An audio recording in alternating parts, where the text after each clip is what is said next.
அடுத்ததாக பின்வரும் பல்லுறுப்புக்கோவைகளுக்கு x+1 என்பது ஒரு காரணியா என தீர்மானிக்க அப்படின்னு சொல்லியிருக்காங்க. இப்போ அவங்க ஒரு பல்லுறுப்புக்கோவை கொடுத்துருக்காங்க. அந்த பல்லுறுப்புக்கோவைக்கு இந்த x+1 காரணியா அப்படிங்கிறத நம்மளை கண்டுபிடிக்க சொல்லியிருக்காங்க. இப்போ இங்கே கொடுத்துருக்க அந்த பல்லுறுப்புக்கோவையை நம்ம எப்பவும் போல் p(x)ன்னு எடுத்து எழுதிக்கணும். p(x) = 2x⁴ + 9x³ + 2x² + 10x + 15 அப்படின்னு எடுத்து எழுதிக்கணும். அவங்க கொடுத்துருக்குற இந்த x+1 அப்படிங்கிறத நம்ம எதுக்கு ஈக்குவலாக ஆக்கிக்கணும்? 0க்கு ஈக்குவலாக ஆக்கிக்கணும். அப்போ தான் நம்மளுக்கு எக்ஸோட வேல்யூ கிடைக்கும். அப்போ x = நம்மளுக்கு என்னென்னு கிடைக்கும்? -1ன்னு கிடைக்கும். இப்போ இந்த வேல்யூவை எக்ஸின் மதிப்பை p(x)ல் பிரதியிட. இப்போ பிரதியிடணும். p(x) அதுக்கு பதிலாக இந்த எக்ஸுக்கு பதிலாக என்ன பண்ணணும்? -1ன்னு போட்டுக்கணும். 2 × -1⁴ + 9 × -1 whole cube + 2 × -1² + 10 × -1 + 15 அப்படின்னு எடுத்து எழுதிக்கணும்.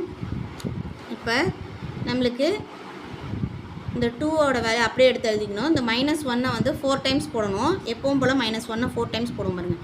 -1 × -1 × -1 × -1.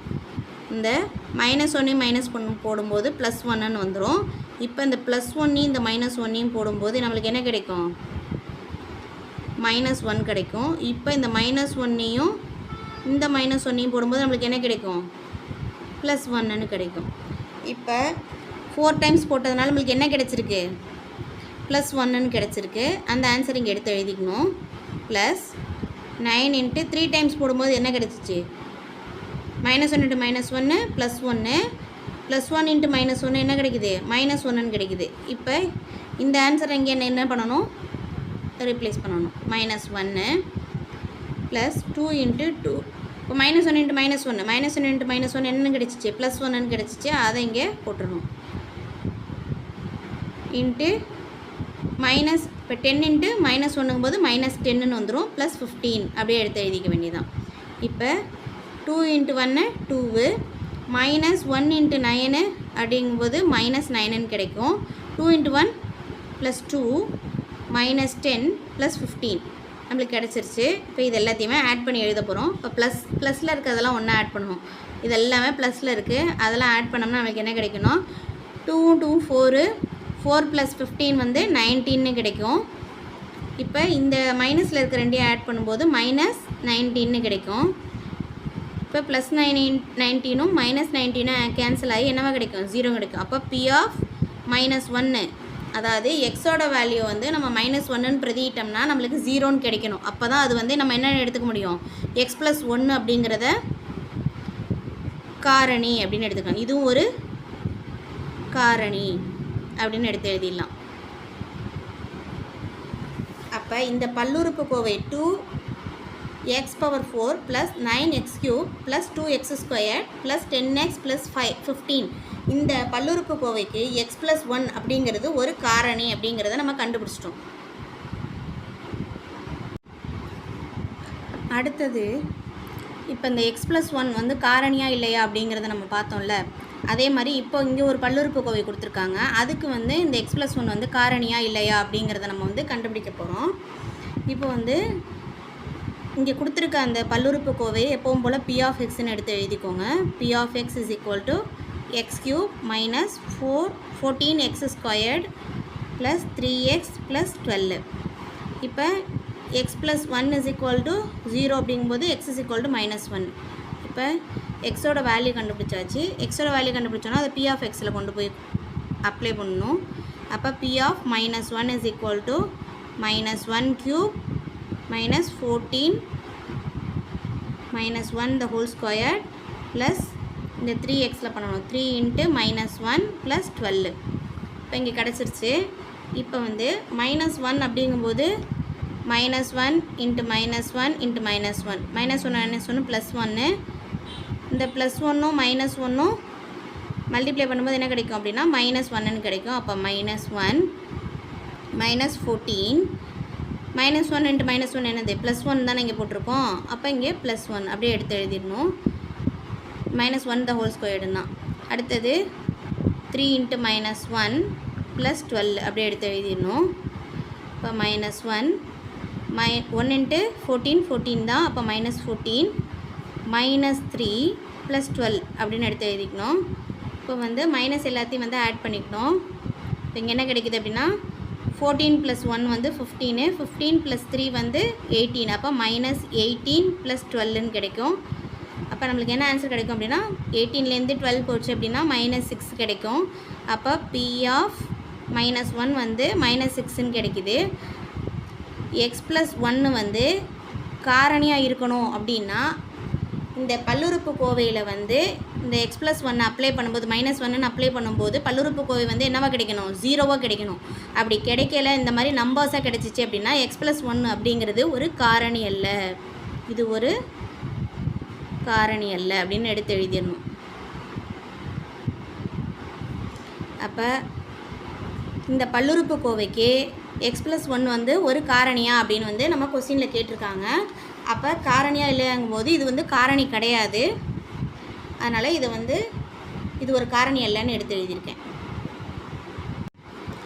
அடுத்ததான் நம்ம பார்க்க போகிறது x + 3 என்பது x³ - 3x²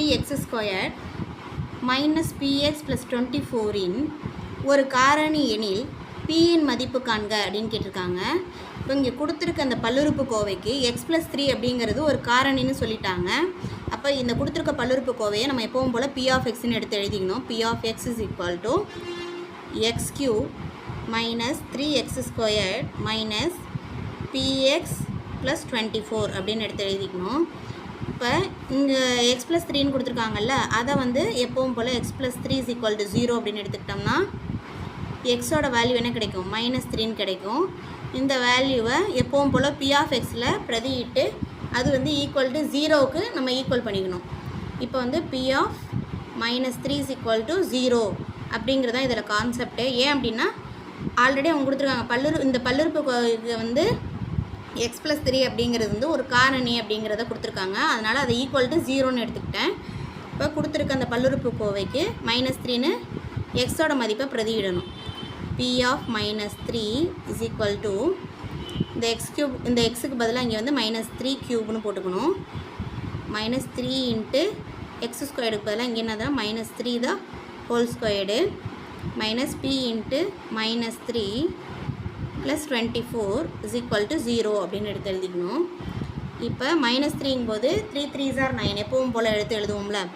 -3 இன்ட்டு -3 இன்ட்டு -3 இந்த -3 என்னவாயிடும் அப்படின்னா +9 ஆகிடும். 3 3s are 9 -3 ப்ளஸ்ஸு. இப்போ இதுவும் மல்டிப்ளை ஆகும்போது என்ன கிடைக்கும் அப்படின்னா +9 -3 அப்படிங்கும்போது -27 9 3s are 27. இப்போ மைனஸ் அப்படியே வந்துடும். அப்போ இங்கே என்ன கிடைக்கும் அப்படின்னா -27 கிடைக்கும். -3 3s are 9 3 3s are 9ங்கும்போது +9 தான் கிடைக்கிது. அப்போ 3 into +9 minus into minus plus. அப்போ +3p + 24 = 0. இப்போ இந்த -27 அப்படியே இருக்கணும். 9 3s are -27 ப்ளஸ் 3p இது வந்து 3p இந்த 3p அப்படியே எடுத்து எழுதிக்கிட்டு +24 = 0 அப்படின்னு எடுத்து எழுதிடணும்.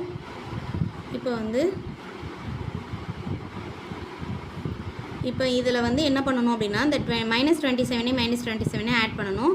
-54ன்னு கிடைக்கும். +3p + 24 = 0 அப்படின்னு கிடச்சிரும். இப்போ வந்து இந்த -54ஐயும் +24ஐயும் ஆட் பண்ணணும். ஆட் பண்ணோம்னா பெரிய நம்பர்லேருந்து சின்ன நம்பரை மைனஸ் பண்ணும்போது நம்மளுக்கு என்ன கிடைக்கும் அப்படின்னா -13 கிடைக்கும். +3p = 0ன்னு எடுத்து எழுதிக்கணும். இப்போ இந்த பியோட வேல்யூ கண்டுபிடிக்கணும். 3pயை இங்கேயே வச்சுக்கிட்டு இந்த -30 இந்த பக்கம் போகும்போது +30 ஆகிடும். அப்போ p = 30 டிவைடட் பை இங்கே இருக்கிற 3 இங்கே வந்து டிவைடரில் வந்து 3ன்னு வந்துடும். அப்போ p = 1 3s are 3 10 3s are 30 அப்படின்னு கிடைக்கும். அப்போ பியோட வேல்யூ என்ன கிடைக்கும் அப்படின்னா 10ன்னு கிடைக்கும். இப்போ பியோட வேல்யூ வந்து அவங்க கேட்டிருக்காங்க, பியின் மதிப்பு காண்கன்னு கேட்டிருக்காங்க சம்மில். இப்போ பியோட மதிப்பு என்ன அப்படின்னா 10.